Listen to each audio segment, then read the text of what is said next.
Привет, Лана, муддаჯიქი გაგიმას პრინციპები ყავა დავლიოთ ცოტა. რა შვები? შენ კიდევ ვერ შეწყვიტე ხო მაგ დღიურების წერა?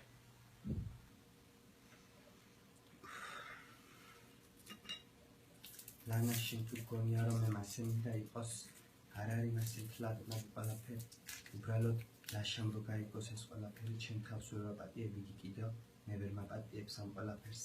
ეს არის მთელი დიდი პრობლემა ჩვენ შორის.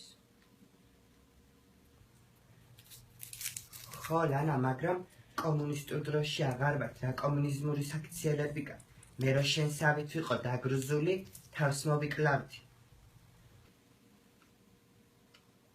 კომუნიზმი რაშუაშია, ხო იცი 21 საუკუნეა და ყველას ემტერება, მით უმეტეს აქ, ჩვენთან, სოფელში, არ მინდა ჩემებმა გაიგონ.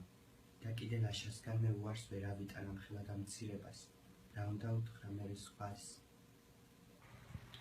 არ ვიცი, ჩემო დაიკ, მე გირჩევდი რომ ზუსტად იმიტომ რომ 21 საუკუნეა გეთქვა შენ ლაშასთვის და ყველაფერისთვის ფარდა აგეხარდა. ისევე როგორც ხდება დღეს, არა ყო კომუნიზმობას. არ ვიცი ლანა როგორ იქნება. უფლის წყალობით ყველაფერი გამოგვივიდოდეს მე და ლაშას. მეტი არაფერი არ მინდა ჩემს დარჩენილ ცხოვრებაში. წავედი ახლა მე და იცოდე იფიქრე ამაზე ბევრი და მორჩი ამ დაგრუზებს და სისულელეებს. უფალოი ეს ყველა ბედნიერია და რა მოხდება მეც რომ გადმომედოს თქვენი კალთან. და ვიყოთ ბედნიერები მე და ჩემი ლაშა. მაგრამ ასეთი განწირული ყოფილა ალბათ ეს ჩემი წუთი სოფელი.